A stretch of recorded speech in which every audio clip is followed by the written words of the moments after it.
Continuando aqui, eu gostaria de ler alguns trechos desse capítulo do Jules Lachelier, em que ele fala sobre a obra de John Stuart Mill, um dos grandes céticos cientificistas, talvez mais conhecidos da nossa época, né? E do seu sistema sobre a realidade, sobre o método científico, em contraposição com o ceticismo da ordem universal que o Mill propunha. Então,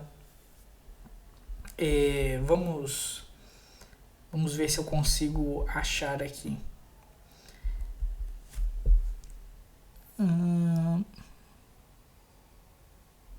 A rigor, não se deveria mais haver a questão, na filosofia da experiência, de causas eficientes ou causas finais. Afinal, não acreditam em ordem metafísica nenhuma. Pois, se nossos sentidos não nos apresentam senão uma série de fenômenos dirigidos para um fim, não nos apresentam também algo mais adiante do que cada termo desta série exerce sobre o seguinte, exercendo neles uma influência qualquer. Não há, então, nada de surpreendente nisso que o Sr. Mill guarda sobre a finalidade que nós queríamos reconhecer nos fenômenos. Um silêncio absoluto. Mas, em que sentido se pode dizer que um fenômeno é causa daquele que o segue e fundar a intuição sobre isso que se chama a lei da causalidade universal? Há aqui um compromisso assaz singular entre as exigências de seu sistema e as tendências científicas de seu espírito, pois, por um lado, ele rejeita como uma ilusão toda ideia de ligação necessária e, por consequência, de verdadeira causalidade, e, por outro, não hesita em conservar a palavra e, até um certo ponto, a coisa, admitindo entre os fenômenos uma ordem de sucessão absolutamente variável que constitui, de fato, o mais inflexível determinismo. Não teme nem mesmo em estender o domínio desse determinismo até as vontades humanas, mas assegura ao mesmo tempo que não cria por isso um defeito no livre-arbítrio, porque as causas de nossas ações se limitam a precedê-las invariavelmente, sem exercer sobre elas qualquer influência real. Ou seja, é basicamente o que ele está dizendo assim, a sua escolha sempre vai ser determinada por algo, mas você vai escolher de qualquer jeito, então você é livre. Quanto às características do princípio da indução, não havia, evidentemente, nada na experiência que poderia apreender que todo fenômeno deve possuir um antecedente invariável, e essa lei de causalidade universal não poderia ser senão a expressão de um fato. Mas, fato ou lei, que eu faria pensar acerca da universalidade que o Sr. Mill atribui? Não encontramos aqui um segundo compromisso bastante mais estranho que o primeiro entre as necessidades da ciência e lógica do empirismo.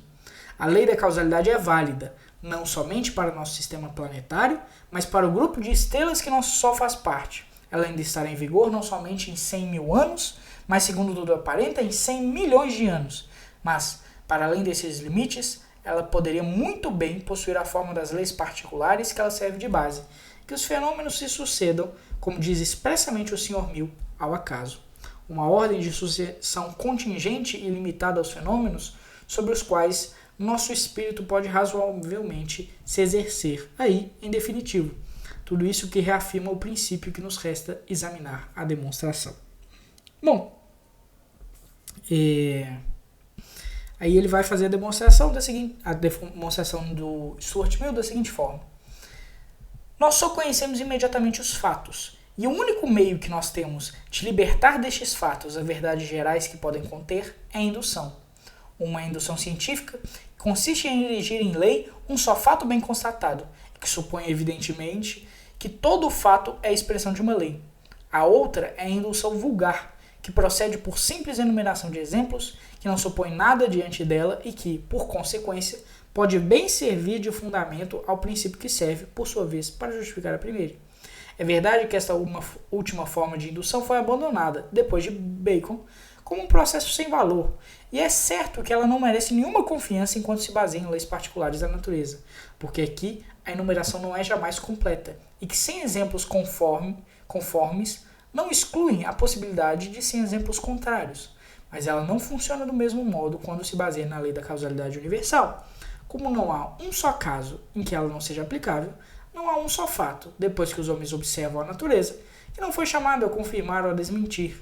E, como ela foi confirmada por todos sem ser desmentida por sequer um, ela repousa sobre uma enumeração completa e possui uma certeza irrecusável. Então, aqui ele... Essa demonstração do Stuart Mill, ela é muito interessante, porque ela pressupõe certas coisas, ao mesmo tempo que as nega enquanto as pressupõe. Então, assim, é uma maravilha de lógica que eu vou deixar o Jules Lacheyre explicar aqui no próximo parágrafo. Se não há circularidade nessa demonstração, há ao menos uma petição de princípio claramente manifesta que se precisa olhar duas vezes antes de atribuí-la a um espírito tão penetrante qual o do Sr. Mill. Verdade. A enumeração dos exemplos, eles dizem, não é jamais completa dentro das leis particulares da natureza. É ela, mais profundamente, dentro da lei da causalidade? Ou seja, né? Por que a lei da causalidade é uma lei universal, se a observação nunca é completa? Como ele diz, como podemos averiguar se daqui 100 milhões de anos a lei da causalidade vai servir para alguma coisa?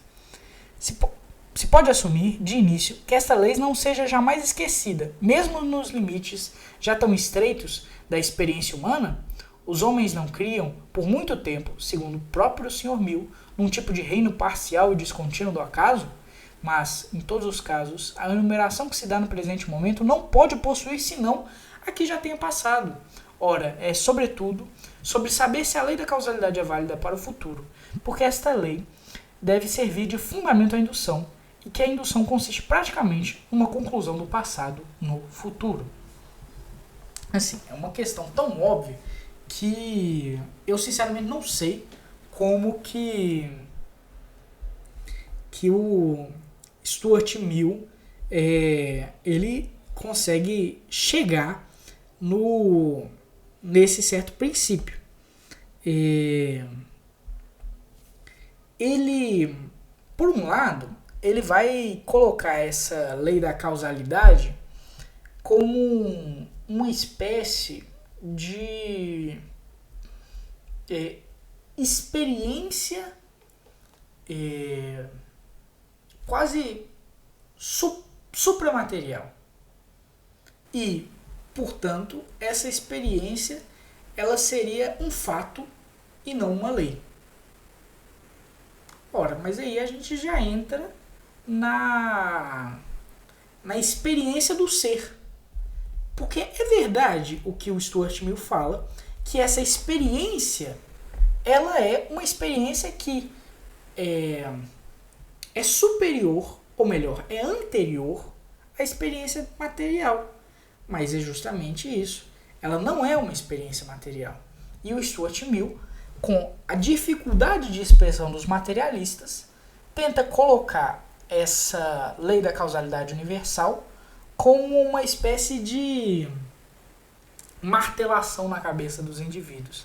Então é assim, eles veem isso em todo lugar e aí a realidade martela a cabeça deles para que a cabeça deles tenha forma de causalidade. É basicamente isso que ele fala. Evidentemente que isso é impossível, porque a partir do momento em que ele fala isso, ele presume que quando você bate o martelo na cabeça de alguém, ele assume a forma que você bateu o martelo, ou seja, já está presumida a lei da causalidade na própria presunção do Stuart Mill, e aí você entra numa circularidade complicada, você fica doido. Então, eu gostaria de mostrar com essa análise aqui que você passa 300 anos, você passa 500 anos, você passa 1.500 anos e os caras erram as mesmas coisas. Cético é um negócio impressionante, eles conseguem errar assim na lata exatamente a mesma coisa. São todos argumentos circulares, são todos argumentos primários. Então eu acho que já chega desses céticos bobões, né? Agora vamos falar de um cético um pouquinho mais interessante, que é Karl Marx. Como algumas pessoas podem achar estranho a gente usar Karl Marx aqui como exemplo, mas na verdade Karl Marx ele era um materialista, e todo materialista é um cético porque ele nega a estrutura essencial da experiência. Por isso que a gente colocou Descartes aqui, apesar de Descartes ter o seu sistema metafísico, até um sistema teológico. E ele ser um sujeito que eu acho que era cristão, assim, não tenho muita dúvida sobre isso. Ele era só um sujeito meio estranho mesmo.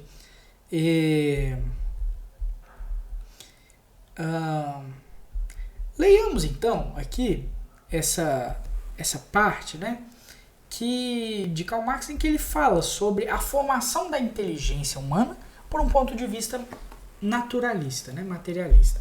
Esse trecho foi tirado da ideologia alemã, que ele funda o que a gente conhece hoje como materialismo histórico dialético. E eu acho que, agora que vocês já ouviram, eu analisar praticamente o mesmo argumento 15 vezes, vamos ver se vocês já conseguem entender o problema desse argumento aqui. A nenhum desses filósofos ocorreu a ideia de perguntar sobre a conexão entre a filosofia alemã e a realidade alemã, sobre a conexão de sua crítica com seu próprio meio material. Conhecemos uma única ciência, a ciência da história. A história pode ser examinada de dois lados, dividida em história da natureza e história dos homens. Os dois lados não podem, no entanto, ser separados. Enquanto existirem homens, história da natureza e história dos homens se condicionarão reciprocamente. A história da natureza, a assim chamada ciência natural, não nos diz respeito aqui, mas quanto à história dos homens, será preciso examiná-lo, pois quase toda a ideologia se reduz ou a uma concepção distorcida dessa história ou uma abstração total dela. A ideologia, ela mesma, é apenas um dos lados dessa história. Um comentário interessante que eu acho que pouca gente sabe é que Marx, ao ter contato com Engels, foi assim, extremamente influenciado pela doutrina evolucionista de Darwin, chegando até o ponto de Darwin quase escrever um prefácio do Capital. Então assim, a história é muito engraçada. Tem uma aula do professor Marcelo Andrade, né, em que ele conta mais dessas relações pouco conhecidas da história. Então, se a gente perceber, há no materialismo histórico dialético um essencial darwinismo social. E isso não é um jeito de expressão. Ele era exatamente um darwinista aplicado à sociedade. Tipo assim, não tem outro jeito de falar sobre isso. Inclusive, tendo, por exemplo, frases como que no socialismo não, né? No comunismo, a raça judia, que era associada aos poderosos, ia desaparecer. Então, assim, é completamente darwinista social. Então, leiamos aqui o trecho da ideologia alemã. Os pressupostos de que partimos não são pressupostos arbitrários, dogmas, mas pressupostos reais, de que só se pode abstrair na imaginação. São os indivíduos reais, sua ação e suas condições materiais de vida, tanto aquelas por eles já encontradas, como as produzidas por sua própria ação.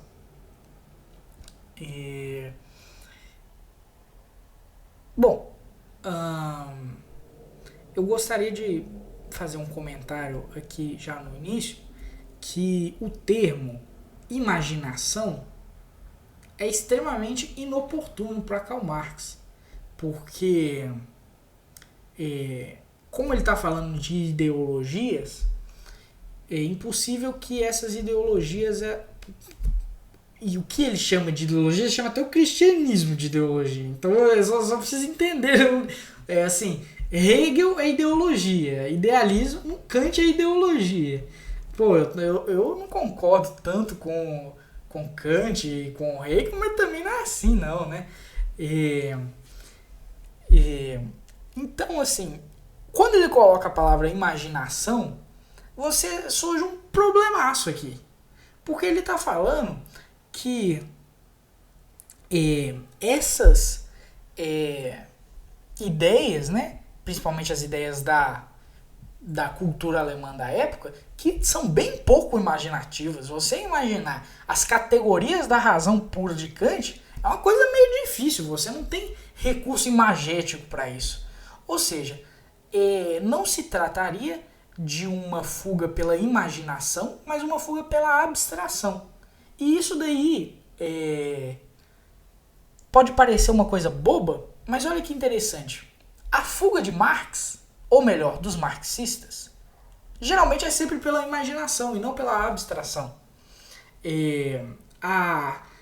Por exemplo, existe um texto em que o Marx, eu li esse texto anexado à tese de doutorado dele, em que ele faz uma análise de um texto de Plutarco, em que ele fala lá que Plutarco mostrava como é belo que Deus, usando uma guerra, fez essa guerra florescer, assim, ela como é que eu posso dizer? Reflorestou uma área, usando essa guerra. Porque aconteceu uma guerra, várias pessoas morreram, e aí houve um ganho de massa orgânica ali, e surgiram mais plantas naquela área, e isso tirou um povo da miséria. É isso que Plutarco descreve. E aí Marx vai fazer a seguinte refutação: mas como Plutarco pode associar isso a um Deus, causando tanta tragédia, se servindo do sangue dos homens para alimentar outros homens? Ou seja, ele está usando uma fuga imaginativa. Ele está usando uma mera abstração imaginativa para fugir da realidade que o Plutarco descreveu. Porque, independentemente da resposta a esse ato imaginário que o Karl Marx criou, a essa imagem do texto de Plutarco, as coisas aconteceram do jeito que aconteceram. É muitíssimo comum, e a literatura marxista deixa isso bem claro, essa fuga ao tema a partir da imaginação do sofrimento. Então, é evidente que os pressupostos materiais do Marx não podem ser afastados pela imaginação, mas na verdade eles são afastados pela abstração. E aí entendamos a abstração não como a redução da realidade, mas sim a análise de um trecho da realidade que, representando o ser, é uma análise da realidade inteira.